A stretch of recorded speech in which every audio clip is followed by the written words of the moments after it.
All right, ladies and gentlemen, thank you very much for joining us today. My name is Alan Javeri, Chief Operating Officer of the All India Professionals Congress.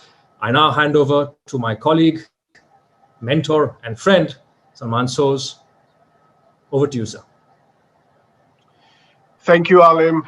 Thank you very much. Thank you, Shashi, for joining us. Thank you to all the colleagues.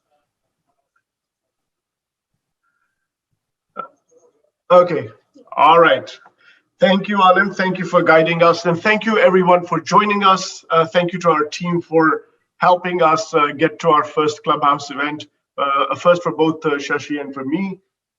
So it is a privilege. It is a pleasure to be with all of you, and especially my friend Shashi Tharoor, who I must say just recently posted a video that I actually personally was a little concerned about, because I'd been, when Shashi got COVID in April, I'd been in touch with him, so we had seen pretty bad days, and we were worried there for a bit. And then after all this time, that when Shashi posted this video, it really kind of it really hit me, and I kind of reached out to him, and so it's you can see that COVID-19 can be a long battle for some people.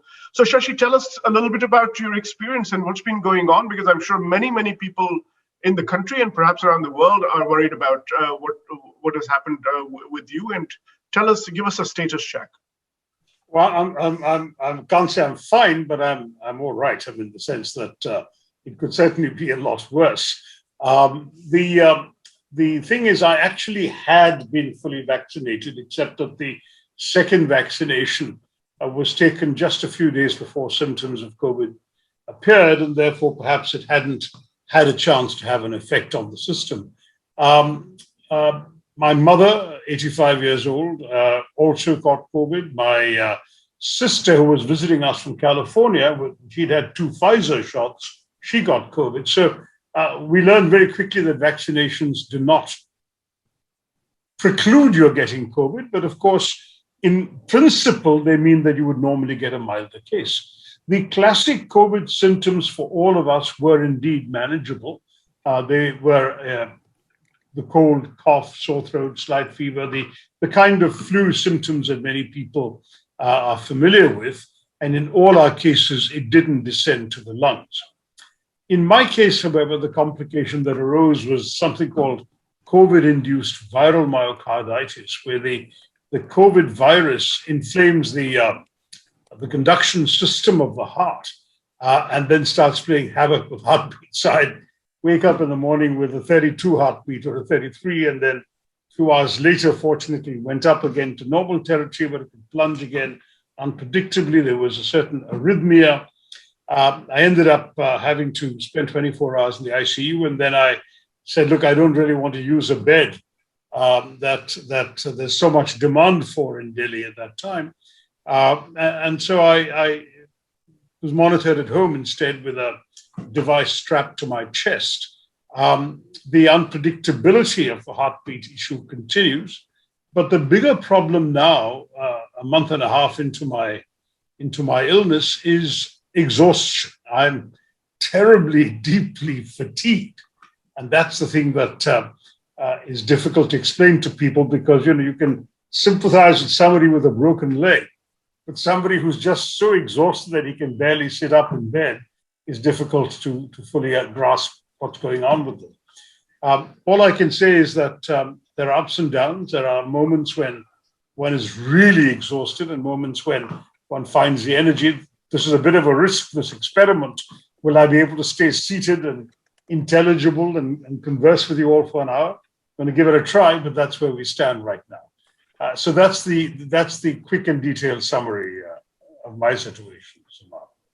I think you will be able to sustain, because throughout your illness you have been active, you have been writing, you've been sharing your ideas, you've been on social media. I mean, obviously your views are heard around the country. So it's good to see you active despite the fact that you are exhausted a lot, and I feel sorry about that. But I know, inshallah, you'll you'll be fine, and it may take a little time, but I expect full recovery. But now, talking about your illness, and of course, I did. My parents also got COVID. We had 5 members in our household who got COVID. My parents were vaccinated, and you were vaccinated. Your mother and sister were vaccinated. Of course, we can't really tell exactly if the vaccines really help, but I think, to my mind, I think they helped my parents. But today, Prashant Bhushan tweeted out some article, some study by 57 scientists talking about how this was vaccines are bad. There's not enough science behind them. Meanwhile, the overwhelming consensus in the scientific and medical community is that these are safe and effective, especially at least the ones that are approved. What do you say about such studies? And Prashant Bhushan is an influencer. Can this create vaccine hesitancy in India? Well, I hope not, because I think the wager that we are really placing on this is that it may be that we can still catch COVID with a vaccine. And as you said, and myself, we've had that experience. But it's also, we don't know how much worse it would have been if we hadn't been vaccinated. And the truth is that the number of really bad cases after vaccination is relatively low by comparison with the number of very bad cases of people who have not been vaccinated. So on balance, I think, if you've got something that may help you, what do you have to lose? Take the vaccination and hope that it blocks whatever it is that the virus is attempting to do to you. I do want to say that in my case, I seem to have been a bit unlucky with one particular complication, but who knows what else could have gone wrong. And I'm very grateful that I am vaccinated. And I would urge others to also, take this cautionary lesson. I have an 85-year-old mother. I have family who were obviously beside themselves with worry when she got it. And she ended up with a relatively mild case, which to my mind must be to some degree because she was vaccinated. Yeah, thank God for vaccines as far as I'm concerned. But let's talk about, vaccines. Let's talk about the second wave a little bit, because I had my own questions, but we got some questions from our AIPC colleagues as well. And their question, so there's Prateek and Venkatesh, Manoj, Rajeshwaran, and Ashwani. They basically say that, look, there is criticism that the government exported vaccines when we needed them here, but we also need to show the world that India is a power that kind of helps out other countries. How do you strike a balance? Did the government of India, as far as vaccine policy is concerned, did the government of India do its job the way it should have been done? And a few others questions to come to a separate related question, which is going to be a little tougher. Okay, well, on the vaccine front, let me just say that I think that it's very clear that the government fell into a trap of complacency. It was reflected in the Prime Minister's speech in Davos in January, where he essentially congratulated himself and his government for having saved not just Indians, but the world from the consequence of the severe Indian infection. But as we later discovered, he had not bothered to order anything more than 11 million vaccines for a population of 1.34 billion people. And that's calamitous, to put it mildly.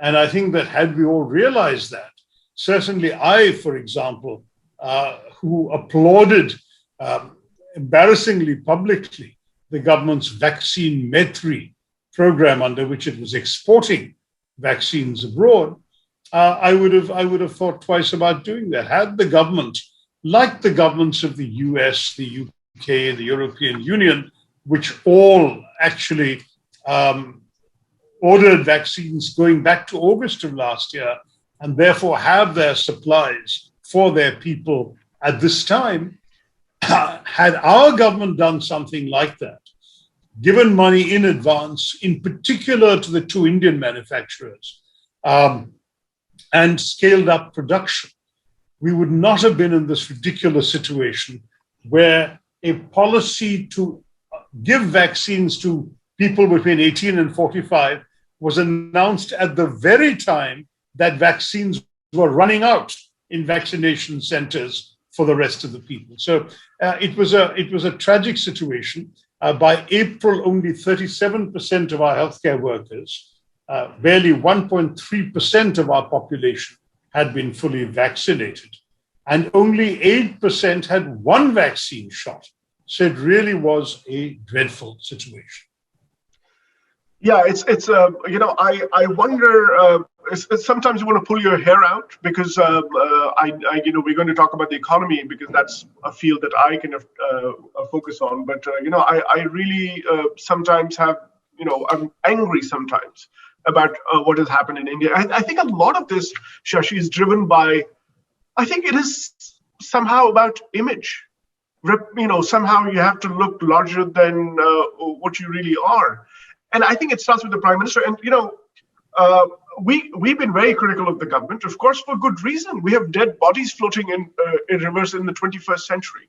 Of course we are angry. Of course we're upset. Well, of course people are angry. But, the thing about this image business, image is always a reflection of actual performance. No one gets an image only because of press releases or good speeches or good photo ops. It's when they point to concrete performance that image actually has an impact, especially when it comes to people abroad who have no other skin in the game, who just have, if you like, a perception of what the country is all about. And there, had the government done what other governments have done and ordered early enough, had they also, for example, not out of misplaced vaccine nationalism, refused to grant emergency use approval to vaccines from abroad. So had we also had imported vaccines, perhaps for the more affluent, more manufacturings of vaccines, more money from the central government to our Indian manufacturers, and large quantities being churned out, then India could have both protected its people and exported under vaccine metri. And had we done that, our image would certainly have been wonderful around the world, as it very briefly was. I would say from January to the end of February, middle of March, we had a great image where prime ministers of small countries sending messages thanking India and the Indian prime minister for having sent vaccines to them. There was the president of Brazil, I think, issuing a tweet showing India as Hanuman bringing the Sanjeevani to Brazil. So all of this is wonderful for image.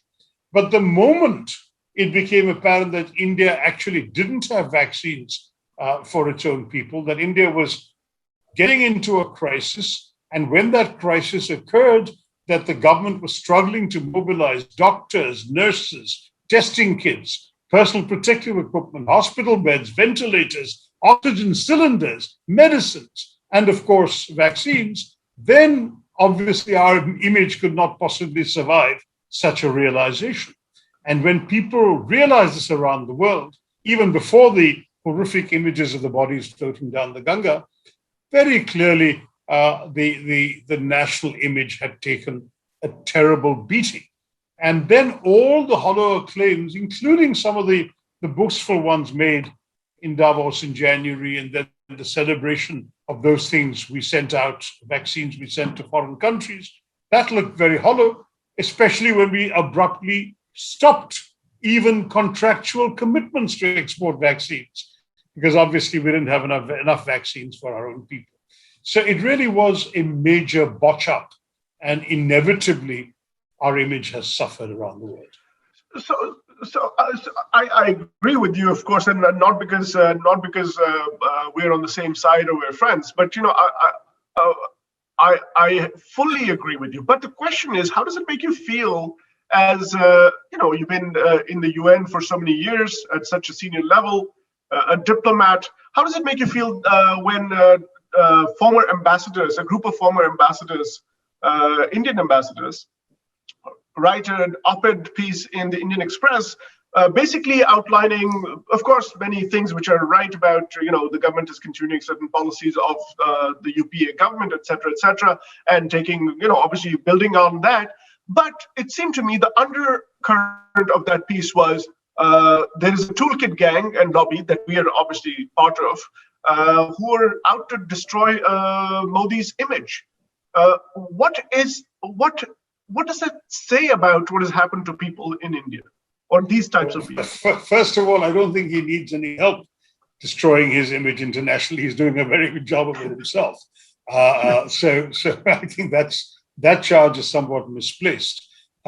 Look, let me be very honest and say that every Indian feels good when our country comes across in a positive light. When we are abroad, when we travel internationally, whether it's an Indian cricket victory, whether it's a success story in managing a drought or dealing with a cyclone, or a success story in handling a pandemic, obviously all Indians feel proud. We feel that we are by association happy to partake in this pride in our success. So I don't think any Indian going to rejoice at the idea that we are really being spoken of with a certain amount of contempt, a certain amount of criticism. And no one is happy about it. But as a responsible opposition in a functioning democracy, inevitably we do have to articulate as opposition the voices and the anguish of people who are terribly frustrated. We're not doing it to tarnish Mr. Modi's image. We're doing it to give voice to the victims within our own country, within our own democratic political system. And that is something which, of course, we have to do. And if in the process some of those sounds are also heard abroad, that's in the nature of modern communications, and that's in the nature of modern democracy. They'll just have to lump it. I'm sorry to say that when Mr. Modi, even after becoming prime minister, has said things like, until he became prime minister, no Indian could hold their head up abroad and so on. We squirmed because obviously we didn't think it was an accurate reflection at all of what the reality of India had been. But nonetheless, this is what he has spoken. So I think, given that we have a government that has set a rather undesirable precedent of taking political differences abroad, it ill behooves these retired diplomats to criticize Indian political parties for doing their job. And not just criticize Indian political parties. They had, they had not one word of empathy for those who have died during this crisis. Not one word, which to my mind is shocking and says a little bit about the character of such people, I'm sorry to say.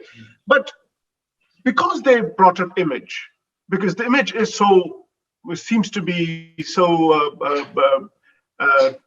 top of the agenda for this government and its supporters. Tell me a little bit about your time in the UN, and how was India coming along those days when you were in the UN and you were almost at the cusp of moving, after you ran for the Secretary Generalship and actually came in second, I think. And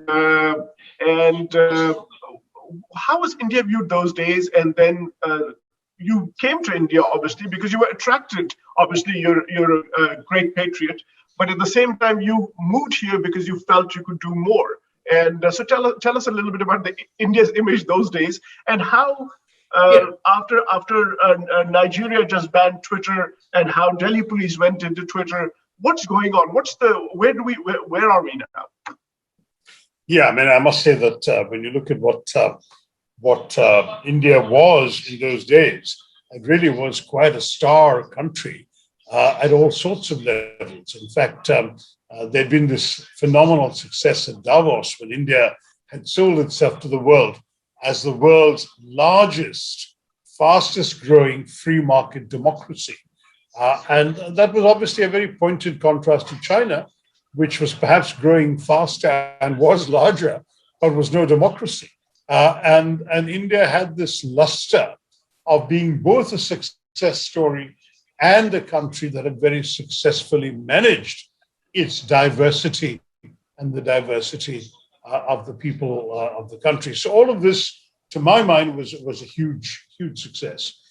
Secondly, we had the rather benign public image of the Indian government. I mean, no one would have described gentle, consensual Prime Minister Manmohan Singh as any sort of autocrat, unlike the kind of image Mr. Modi now has, which is unfortunately for him and for India, clubbing him with the likes of Bolsonaro in Brazil and Erdogan in Turkey and Trump, indeed, when he was there in the US and so on, as sort of right-wing, autocratic, hyper-nationalistic, chauvinistic figures. Dr. Manmohan Singh had a very benign image particularly by comparison, but even in absolute terms. I would say that the Indian government had a terrific worldwide image as a fast-growing free market democracy, that it had at the same time a very benign image for its management of diversity at home and for the consensual politics of its prime minister. So in many ways, we had a very, very different standing in the world at that time when I left the United Nations and came back to India to contest the elections of 2009. In fact, one of the things I was struck by, because I joined the Ministry of External Affairs after winning my seat, was that they were dealing with the unprecedented crisis of a larger number of heads of state and government seeking invitations to visit India than they actually had the bandwidth to accommodate. They literally couldn't find enough, protocol and enough spaces in the calendar of the president or the vice president or the prime minister to be able to receive all the people who wanted to come. That was how well India was doing. So obviously we've come a long way down in the decade, a dozen years since then.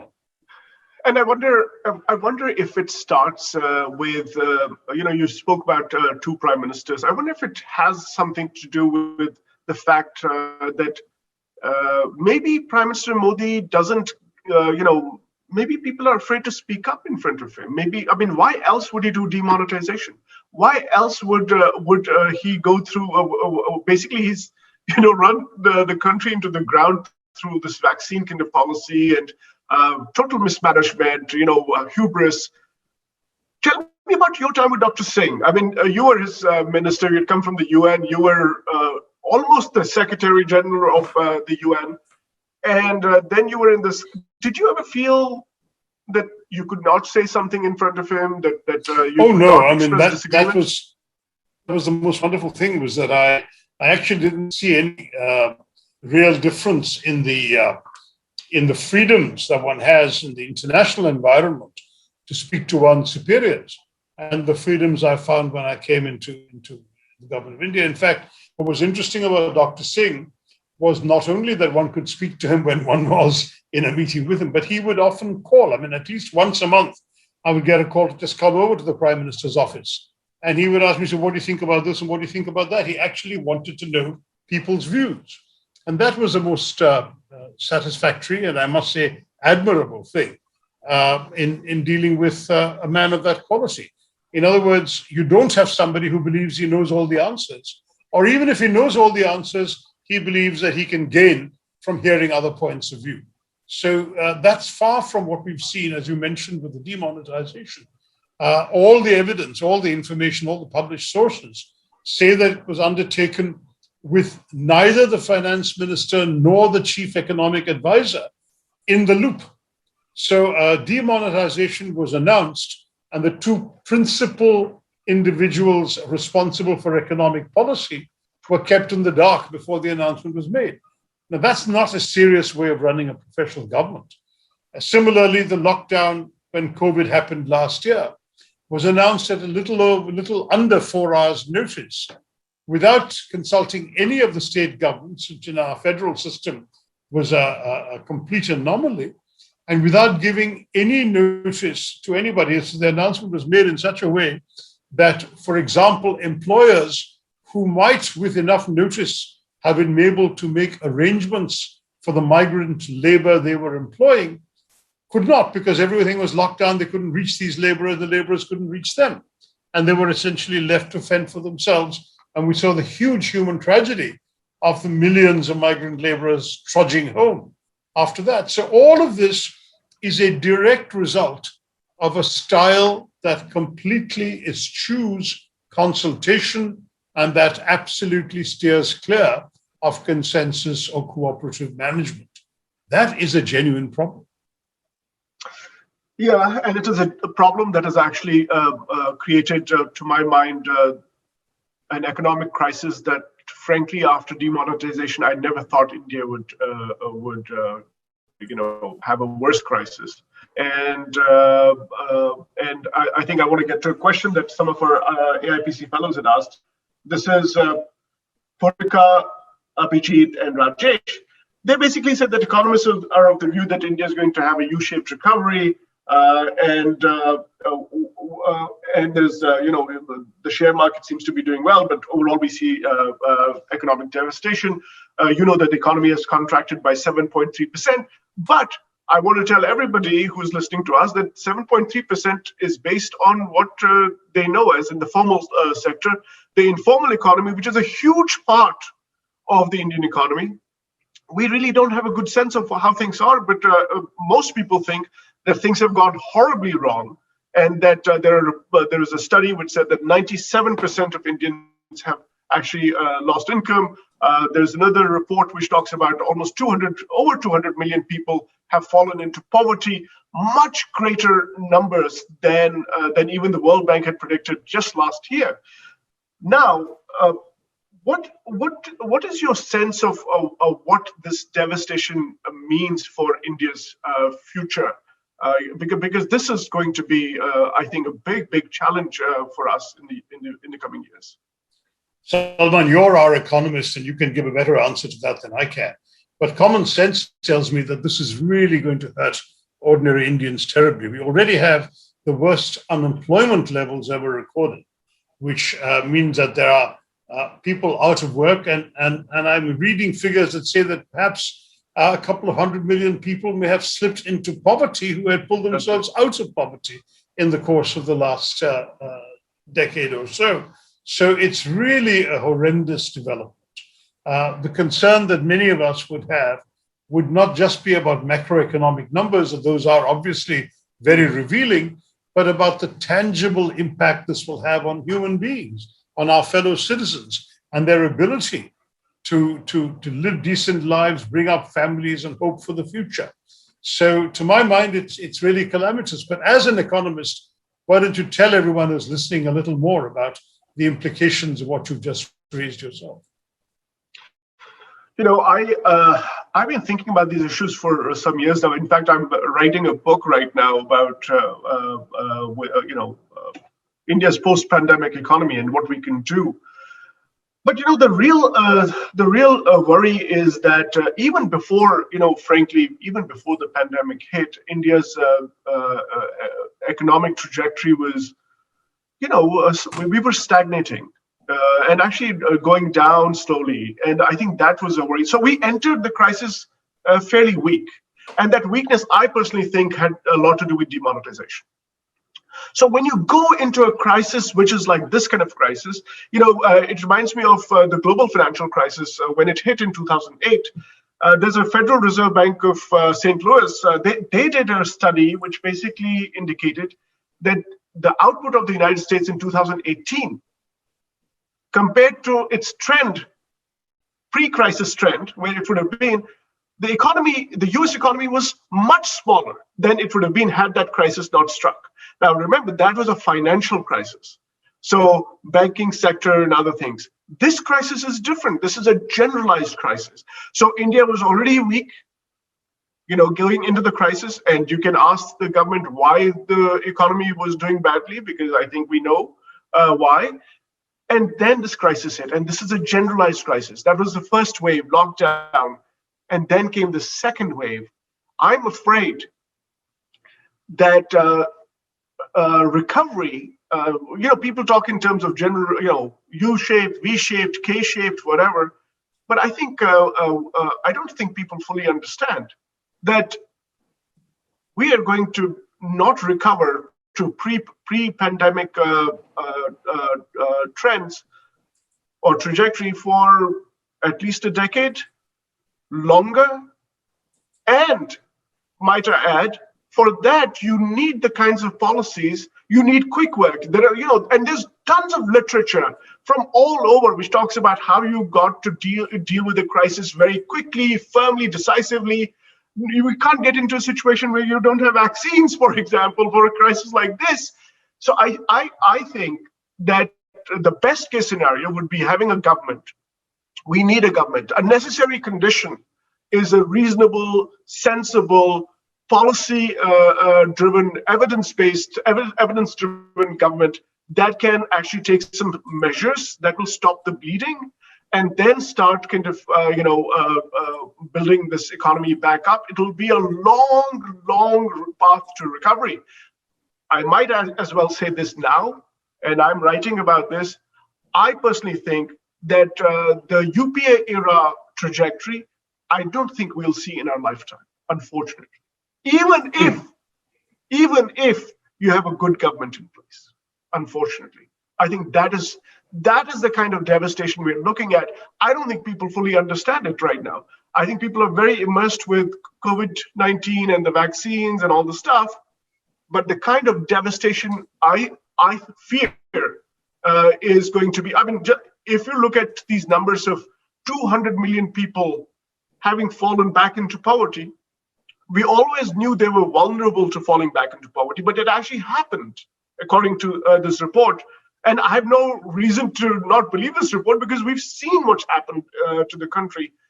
So unfortunately, it's going to be, we are in a very, very bad way. But a necessary condition for India's recovery is a good government, a sensible government, a government that does hard work and follows policy and follows advice of experts and evidence. And there's a lot to learn from other countries. Unfortunately, I feel that, and I'm not making a political point. I belong to the Congress Party, yes. I may be partisan in that sense, but I also care deeply about what happens to our people. And I fear a necessary condition is that we need a government. This government is not going to I don't think this government is capable of doing it. Once you cross 30, your habits are set.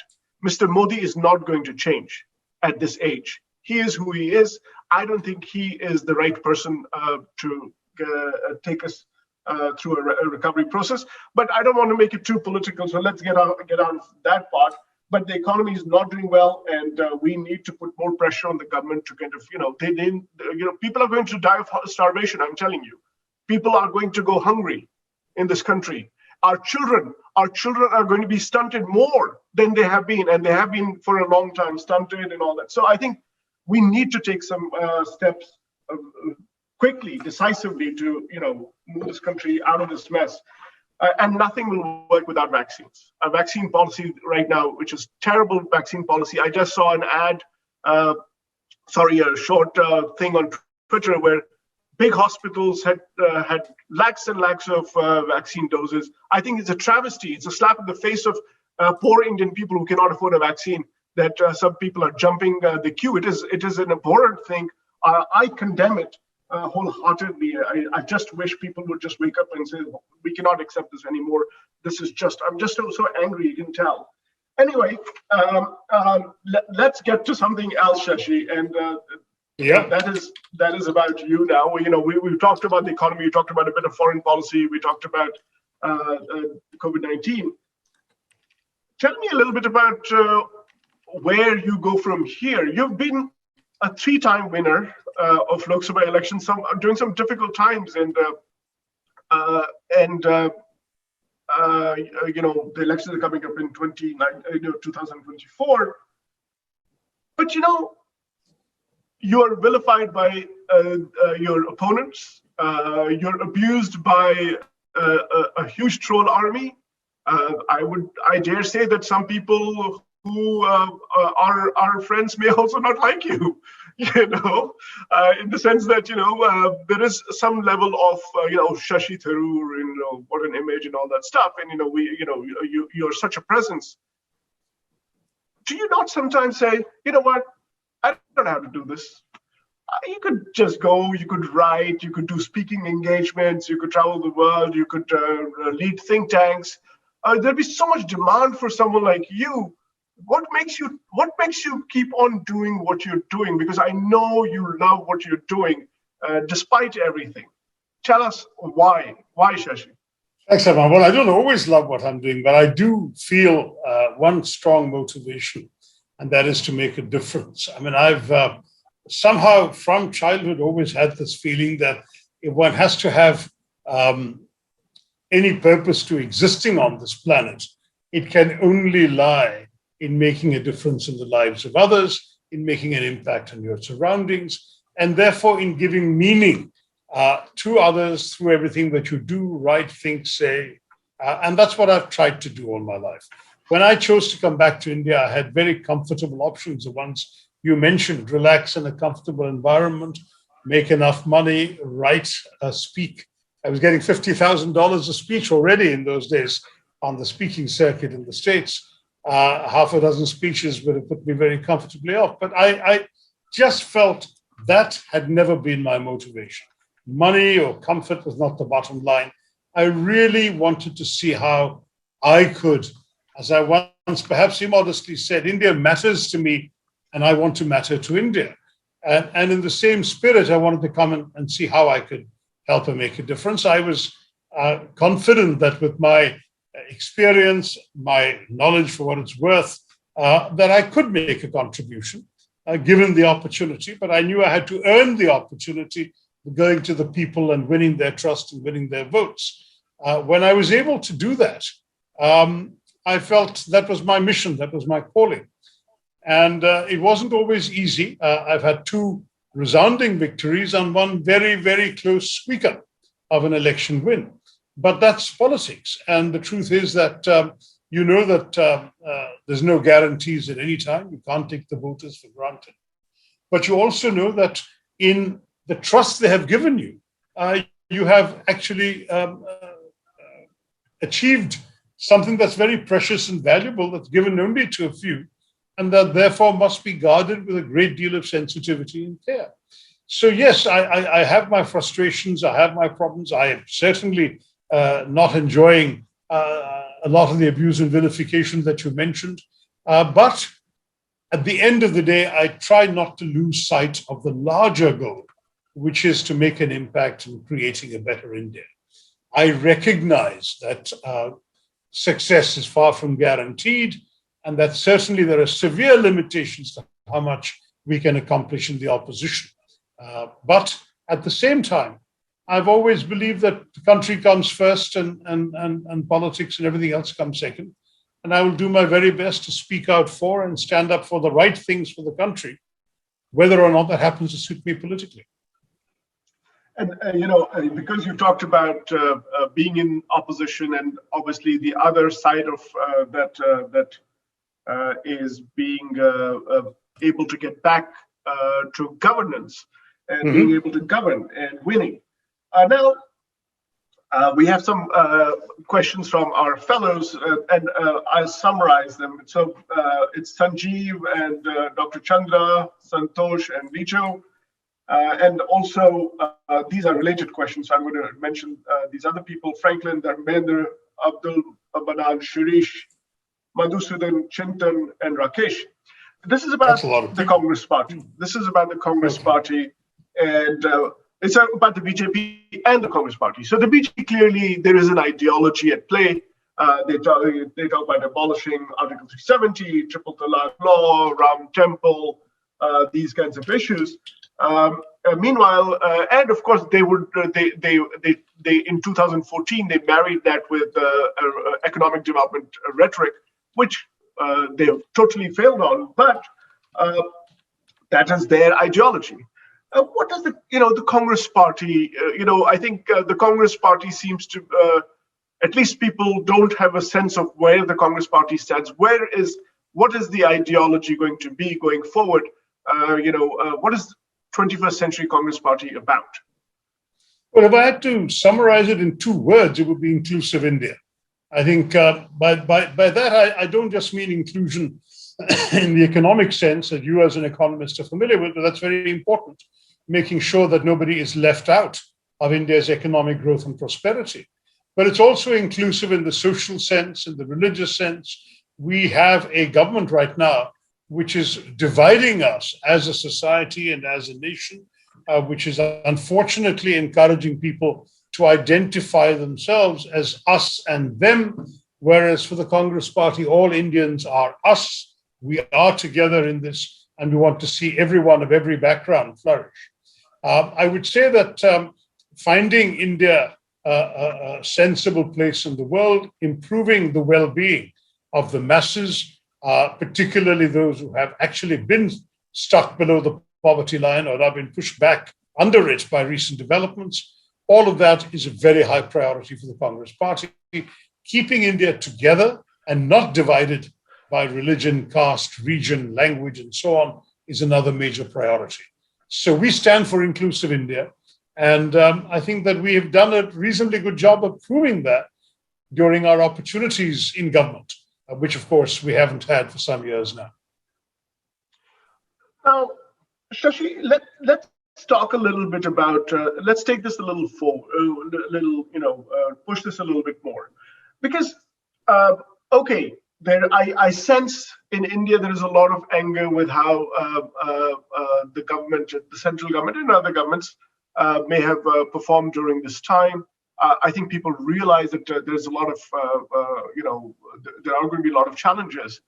And the question really many people are asking is, okay, fine, maybe the BJP has failed. And it's a colossal failure, I think. But okay, fine, given that the BJP has failed, what exactly would the Congress do differently? How would Congress get India out of this crisis and get India back on the path to recovery?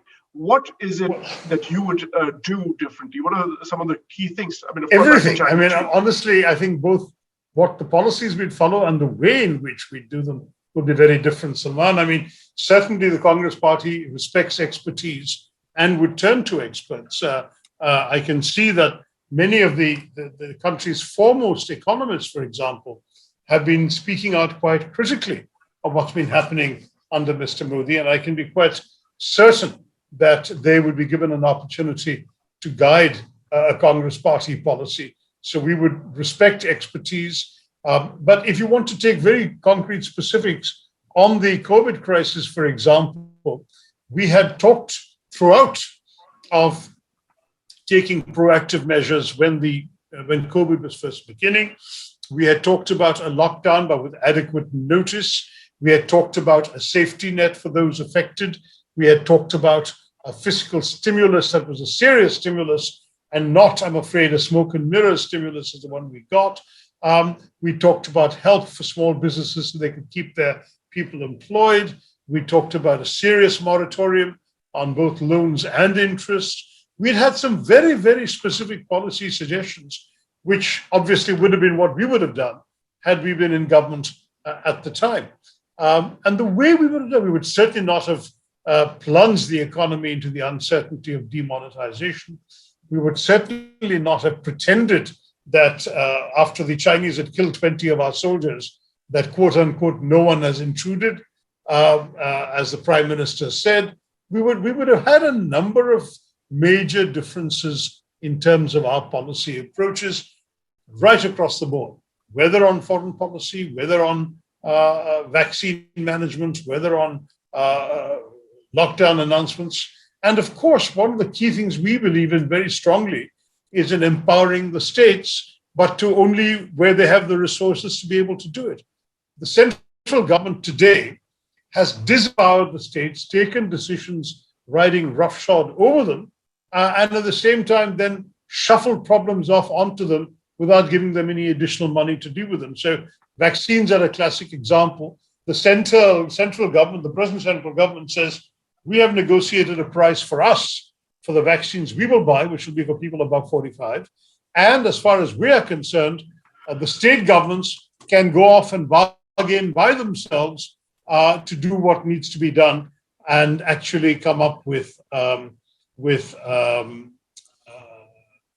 buying vaccines, negotiating with suppliers, and vaccinating people. That's the kind of situation that we find ourselves in. And the Congress Party would not do that. We'd only give the states responsibilities with resources. Is that your mom asking you for something? It was indeed, Salman. You're a cute pair of eyes. That's why I suddenly faltered towards the end of that answer.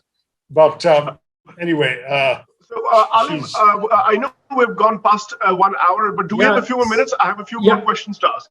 So the thing is, first and foremost, to all our listeners and viewers, we apologize unequivocally for the technical issues we have faced. We've never attempted to do this before. We are really sorry. Thank you for bearing with us.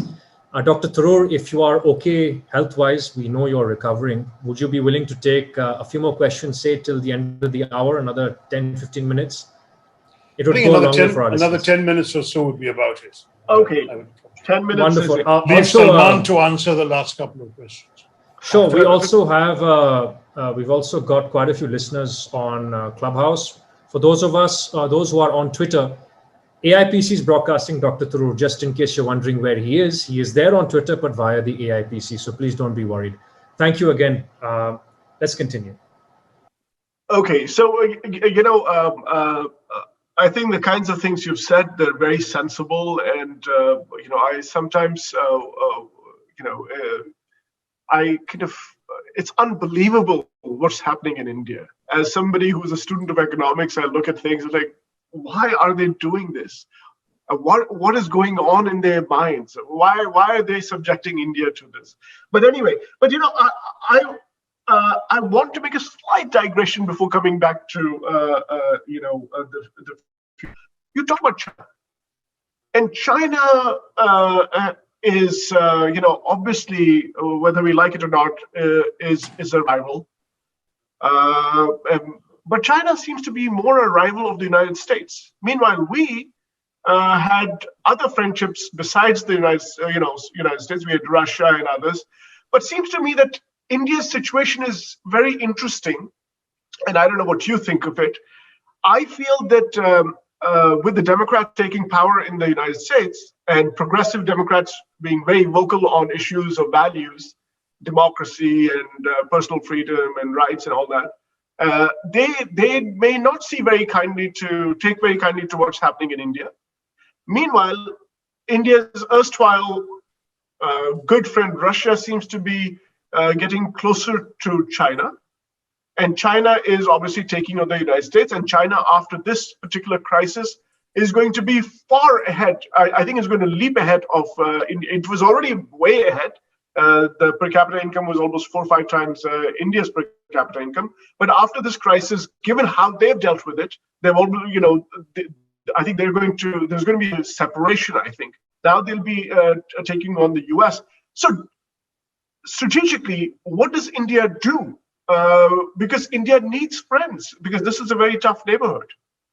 Yeah, no, we absolutely do need friends. I think that I'm not going to be criticizing the government for having cozied up to the Quad, so-called, that is the emerging partnership or the dialogue, as they prefer to call it, amongst the US, Australia, Japan, and India in this region, because I think we needed to signal to the Chinese that they could not treat us with impunity, that we also have friends. But having said that, we are a country that has always valued our strategic autonomy. And if we find ourselves essentially playing somebody else's agenda, we have to ask ourselves, how does that help us? If, for example, the Chinese see us as part of an attempt to contain China, orchestrated out of Washington, which obviously would not be to our advantage. China is a next door neighbor, and we have very extensive economic and other relationships with them. Then we would be doing ourselves some harm. Equally, we have an Indo-Pacific concept, which is all very well and which is very important for keeping the sea lanes open and facilitating trade and commerce amongst the countries of the Indo-Pacific region. But that doesn't actually do anything for us in terms of our land troubles with the Chinese. Our problems with China are on the northern borders, and there we're on our own. There is no Quad there to help us. So we need to have a fairly sensible and balanced approach before we burn bridges entirely with others. The Russians are increasingly in the Chinese camp.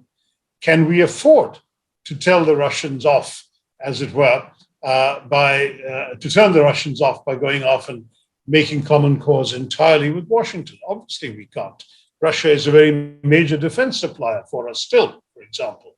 And so we do need to somehow keep everybody on board. And that's why, as I said, it's very easy to criticize from the outside. I've not been doing so.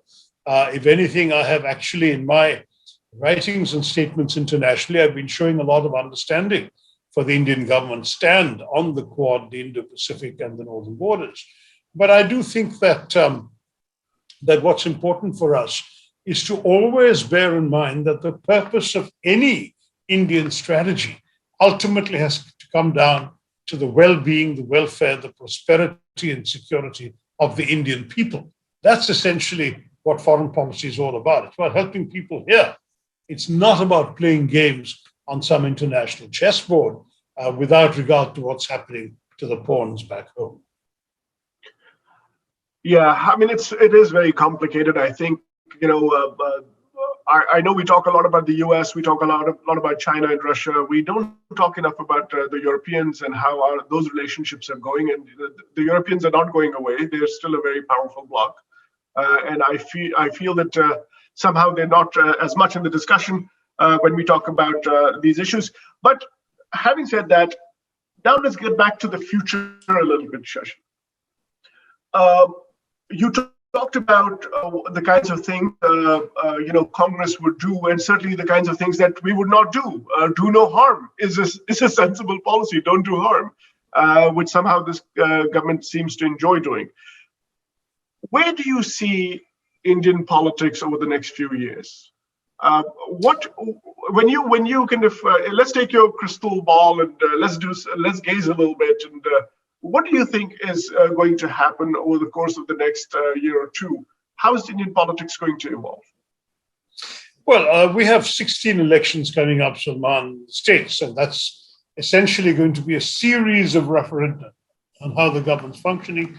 In about 6-7 months, UP, the largest prize of all, faces the urn. And I must say that these are going to be extremely important and worth watching for a number of trends. Obviously, how the BJP conducts itself, how well it does is what the default question is.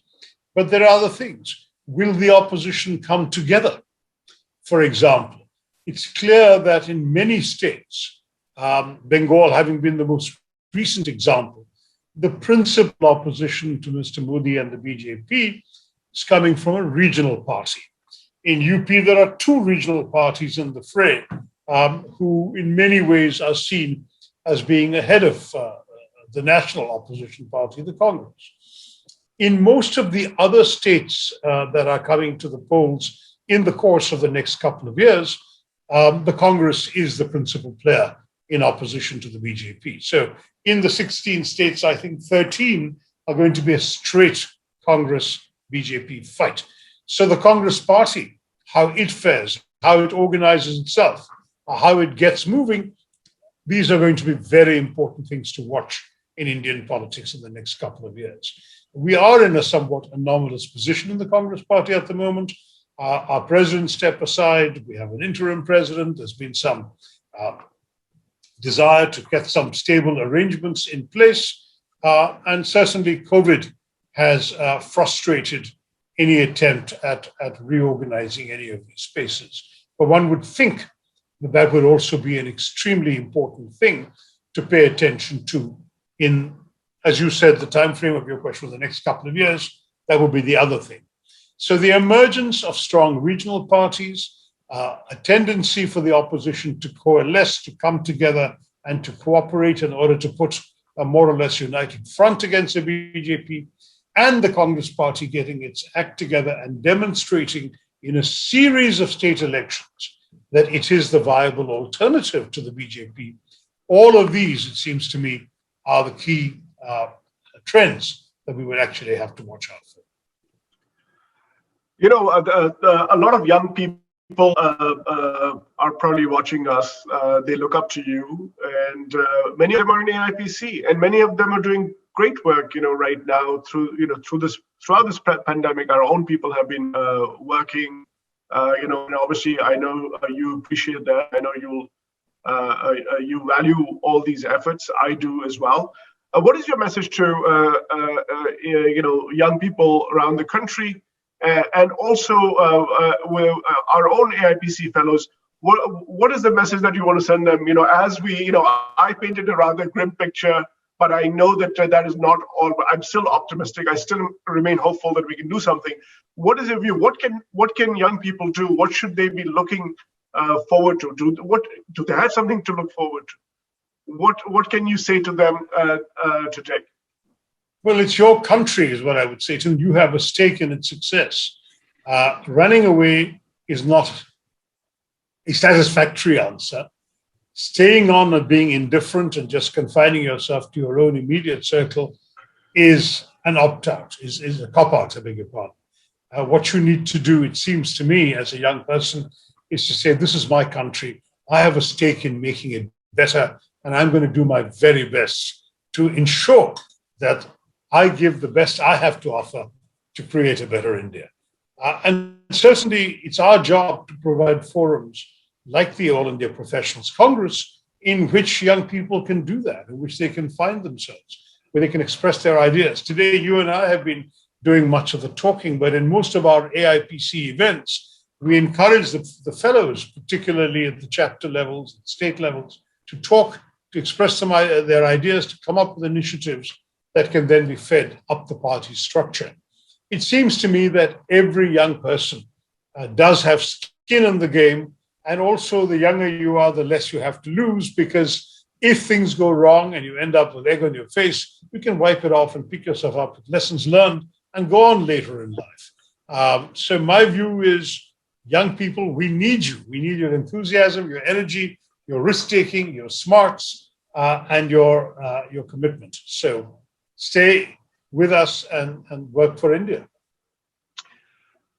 With that, Shashi, with that positive message to our young people, I thank you. I know you're tired. I know it's been not the easiest for you, but as always, you're a good sport, and thanks for doing this. And our team here is with us, and nothing is possible without this team. Sorry, just before we do that, I wanted to just make one point, Dr. Tharoor. Despite the fact that you're recovering from COVID, many people saw your message on Twitter. Can we just say on behalf of the entire team, thank you so much, sir, for making the effort and the time to talk to to talk to us and talk to our listeners and to our viewers. Really appreciate, as always, sir, you lead by example. I just want to ask you, Deputy Chairman, for your thoughts on two things. Number one, all of the AIPC states, without exception, have been doing different kinds of things in terms of COVID-19 relief, physical distribution in Delhi, all kinds of services in the South, East, West, and North.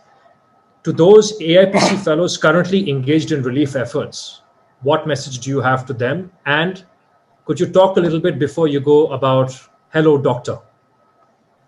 Well, very briefly, it's a pleasure for me to do this. I am feeling very tired, so you can understand this. It's been a first major event, especially of this interactive kind. And it's good to be able to push the envelope a bit and see how much I can do. So I'm glad to have done it. Secondly, as far as all those who joined us and who are doing such amazing work in terms of providing relief, thank you. Thank you is something we don't say often enough, and we need to say it a lot, because people have really gone out and done an amazing job. Everything in terms of providing essential supplies, medicines where possible, help. We worked, of course, with Youth Congress and others on whatever relief methods we could offer. And I must say that we've been blessed that in different parts of the country, people under the AIPC banner made a big difference. As you mentioned at the beginning, Alan, a couple of our people who went out to deliver relief caught COVID themselves, and one young man, or two young men, I think, lost their lives in the process. So it's been a huge, huge effort, a huge sacrifice, and we really feel for all of them. And about Hello Doctor, this is a campaign using our professionals in the All India Professionals Congress to provide medical counseling to people with doubts, with questions, with problems. We have essentially a helpline. The number has been publicized, and Alim, if you have it handy, you can mention it. That number can be dialed, and you will get people with a number of different specializations, including mental health counseling, for which many people have been feeling the need, and in, I think, 2 languages, English and Hindi, but possibly other languages are also available on request. We are really trying to leverage the medical professionals of AIPC, and indeed some who are not yet in AIPC but who want to work with us on this, to give help to those who need it at this terrible time. Hello, Doctor, and thank you, Doctor, as well.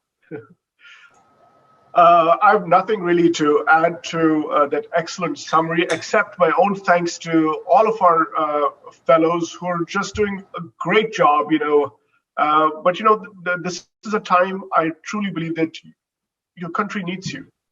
So this is no time to stop for us. I think that this is the time for us to, double down on doing more work, connecting with people, talking about, sending out a positive message. We're seeing now, there is, people are more receptive to the message of the Congress Party, and the reason for that is because we are trying to do the right things, and people understand that something is going wrong. Somebody's trying to do the right thing, and we should appreciate that. And because that's a human instinct, and in that context, AIPC fellows, you're doing a wonderful job. Thank you so much. And you're putting, and you're also at risk, right? When you go out, you distribute some supplies to people who need them desperately. You're doing your bit, and I think we need to keep doing that. And we need to keep giving voice to the hundreds of millions of people who do not have a voice right now. We need to bring their issues to the fore. So I thank you. I thank this team for making this possible. Please don't worry about technical problems and all that. These things happen. This was the first such event, so don't get down on yourselves. I know sometimes you will, sometimes you do. So I thank you. I know Shashi appreciates all this. So thank you for giving us an opportunity. Well, thank you very much, Honorable Deputy Chairman and Chairman. As Dr. Tharoor mentioned, Hello Doctor is a service brought to you by the Indian National Congress and our other partners, including the Indian Youth Congress, the Seva Dal, and the vast majority doctors who are just interested in serving. If you require medical assistance, services are offered in Hindi and in English. The number is 9983836838. That's 9983836838. 9 a.m. to 9 p.m. in Hindi and English. Medical and mental health advisory services nationwide. Thank you to all those people who've joined us today. Thank you to our Honorable Chairman, our Deputy Chairman, Dr. Tharoor. As always, it's a pleasure to see you, to hear you. Honestly, hearing you, seeing you gives us hope. Salman, thank you, bhai. Assalamu alaikum to you and to all our colleagues. Have a great evening. If you have not been able to join the full conversation, you can go to the AIPC Facebook page and you can watch the entire conversation from beginning to end. If you'd like to join the All India Professionals Congress, www.profcongress.com. It's a very simple 1, 2, 3 process. Once again, thank you, ladies and gentlemen. Again, on behalf of the team, we apologize for any technical difficulties. We assure you it won't happen again. Thank you, everyone, and have a good evening. Stay safe, stay apart, and God bless. Thanks, everyone. Thank you. Bye.